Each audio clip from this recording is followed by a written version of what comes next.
നമ്മുടെ യാത്രയുടെ 9ാമത്തെ ദിവസമായി ഇന്ന്. തൽക്കാലം നമ്മൾ പോകുന്നില്ല, റെസ്റ്റിലാണ്. കാരണം എന്ന് വെച്ച് കഴിഞ്ഞാൽ കാല് അത്യാവശ്യം പൊട്ടി നല്ല തീരുമാനമായിട്ടുണ്ട്. അപ്പോൾ അതുകൊണ്ട് ഇന്ന് റെസ്റ്റ് എടുത്തിട്ട് നാളെ പോയാൽ മതി എന്നാണ് നമ്മളോട് പറഞ്ഞത്.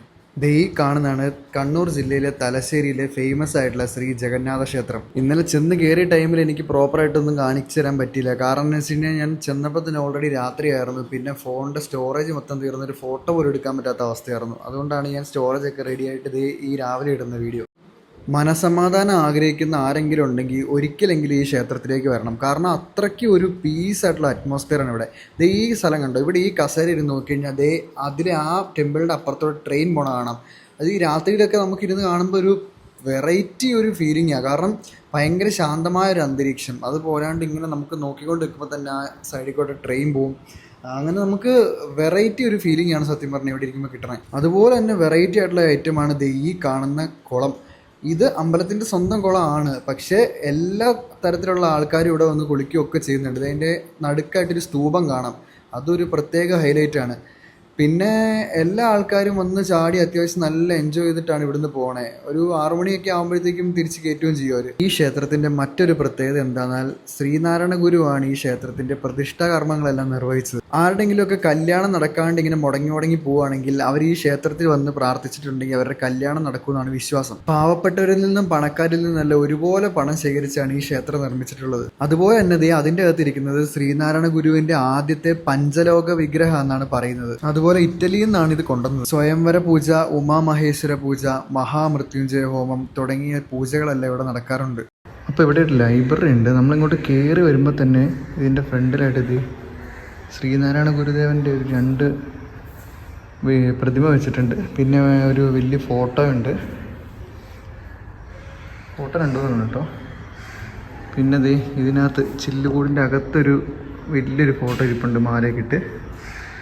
പിന്നെ നമ്മൾ അവിടെ നിന്ന് ഇങ്ങോട്ട് നടന്നു വരുവാണെങ്കിൽ ഇത് ഇവിടെയും കുറേ ഫോട്ടോയും കാര്യങ്ങളൊക്കെ ഉണ്ട്.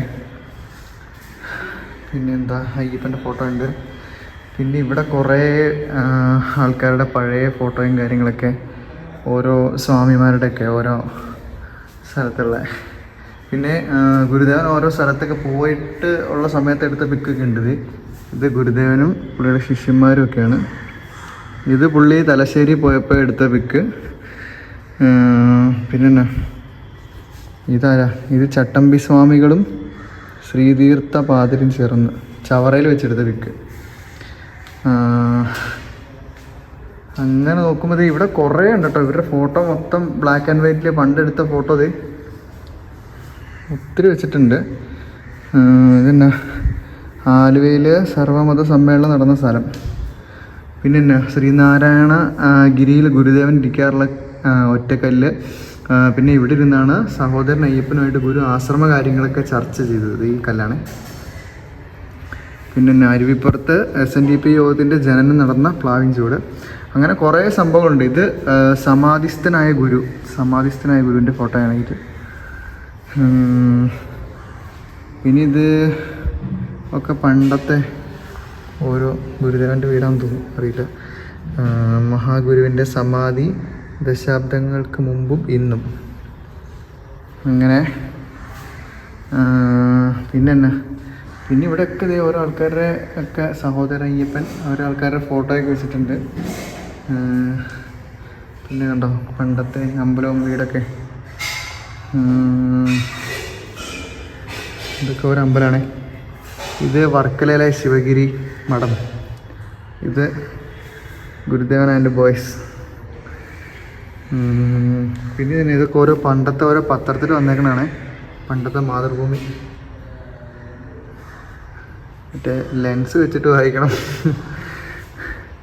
പിന്നെ ഇങ്ങനെ പോയി നമുക്കിങ്ങനെ കറങ്ങി വരാം. അതേ ഇവിടെ നിന്ന് ഇങ്ങനെ കണ്ടോ. എന്നിട്ട് തിരിച്ച് അങ്ങോട്ടേക്ക് പോവാം. കാരണം ഇനി അവിടെ വഴിയില്ല. അമ്പലത്തിൻ്റെ സൈഡിലൊക്കെ ഇങ്ങനെ കുറേ പൂക്കളൊക്കെ വെച്ച് പിടിപ്പിച്ചിട്ടുണ്ട്. പിന്നെ നമുക്ക് വൈകുന്നേരം ഈ സ്റ്റെപ്പിൻ്റെ ഇവിടെയൊക്കെ വന്നിരിക്കാൻ ഭയങ്കര രസമാണ്. കാരണം അത്രയ്ക്കും പീസാണ്. ഇതിലേക്ക് നോക്കിയാൽ തന്നെ നിങ്ങൾക്കറിയാം അത്രയ്ക്കും ശാന്തവും അത്രയ്ക്കും പീസും ആയിട്ടുള്ള ഒരു അറ്റ്മോസ്ഫിയറാണ്.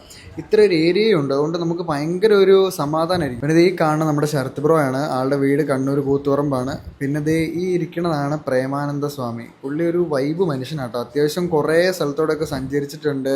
കുറേ ലോകവിവരങ്ങളും കാര്യങ്ങളും ഒക്കെ ഉണ്ട്. ഓരോ കഥയൊക്കെ പറയുമ്പോൾ അതിൻ്റെ വർഷങ്ങളും നടന്ന ഡേറ്റും ടൈമൊക്കെ പറഞ്ഞ് കേൾക്കണം. കാരണം അത്രയും പുള്ളി നല്ല കൺവിൻസിങ് ആയിട്ടുള്ള രീതിയിലൊക്കെ നന്നായിട്ട് സംസാരിക്കണം. കാരണം പുള്ളിക്ക് ഒത്തിരി അനുഭവങ്ങളൊക്കെ ഉള്ളതുകൊണ്ടായിരിക്കും. പുള്ളിയും പണ്ട് ഇതുപോലെയൊക്കെ കുറേ നടക്കാൻ പോയിട്ട് എന്നോട് പറഞ്ഞായിരുന്നു. പിന്നെ അമ്പലത്തിനോട് ചേർന്നിട്ടുള്ള ഒരു സ്റ്റേജാണ് ഇവിടെ പിള്ളേരൊക്കെ ഇടയ്ക്ക് ചെണ്ട പഠിക്കാനും കാര്യങ്ങൾക്കൊക്കെ വരാറുണ്ട്. നമ്മുടെ ഇന്നത്തെ ജനറേഷനിലെ പിള്ളേർ ഒരു കഴിവും ഇല്ലാണ്ട് ഇങ്ങനെ ഫോണിലും തോണ്ടിയിരുന്ന് സമയം കളയുമ്പോൾ ഈ പിള്ളേരെ കണ്ട് ഇവന്മാരൊക്കെ ചുമ്മാ വൈബാണ്. കാരണം വെച്ച് കഴിഞ്ഞാൽ ഫോൺ ഉപയോഗിക്കുന്നുണ്ടായിരിക്കും, എനിക്കറിയത്തില്ല. പക്ഷെ അതിൻ്റെ ഒപ്പം തന്നെ ഇങ്ങനെ ഓരോരോ സ്കില്ല് പഠിക്കാനുള്ള ആ ഒരു മനസ്സ് എന്ന് പറഞ്ഞു കഴിഞ്ഞാൽ അത് എല്ലാവർക്കും കിട്ടുന്ന ഒരു കാര്യമല്ല. ചെറുപ്പത്തിൽ തന്നെ ഇങ്ങനെ ബേസിക് ആയിട്ട് എന്തെങ്കിലുമൊക്കെ ഒരു സ്കില്ല് ഡെവലപ്പ് ചെയ്യുവാണെങ്കിൽ നമുക്കൊരു ഏജ് ആകുമ്പോഴത്തേക്കും നമ്മൾ അതിലൊരു അഗ്രഗണ്യനായി മാറും. പിന്നെ നമ്മുടെ ഈ കുളം ഞാൻ ആദ്യമേ പറഞ്ഞായിരുന്നല്ലോ, ഇത് അത്യാവശ്യം നല്ല ഫേമസ് ആയിട്ടുള്ള കുളമാണ്. അപ്പോൾ ഇതേ വൈകുന്നേരമായിട്ടുണ്ട്. വൈകുന്നേരം ആയപ്പോഴത്തേക്ക് ഒത്തിരി ആൾക്കാർ അവിടെ ചാടാനായിട്ട് വന്നിട്ടുണ്ട്. ആണുങ്ങളും പെണ്ണുങ്ങളും എല്ലാവരും ഉണ്ട്. അപ്പോൾ നമുക്ക് 2 കമ്പനിക്കാരെ കിട്ടിയായിരുന്നു. അവന്മാർ മാഹി എന്നുള്ള അവന്മാർ ഈ കുളമൊക്കെ കാണാനായിട്ട് വന്നായിരുന്നു. അവിടുന്ന് നമ്മുടെ വീഡിയോ ഇവിടെ തീർക്കാൻ പോവാണേ. ഒരിക്കലെങ്കിലും സമാധാനം ആഗ്രഹിക്കുന്നുണ്ടെങ്കിൽ ഇവിടെ വരിക.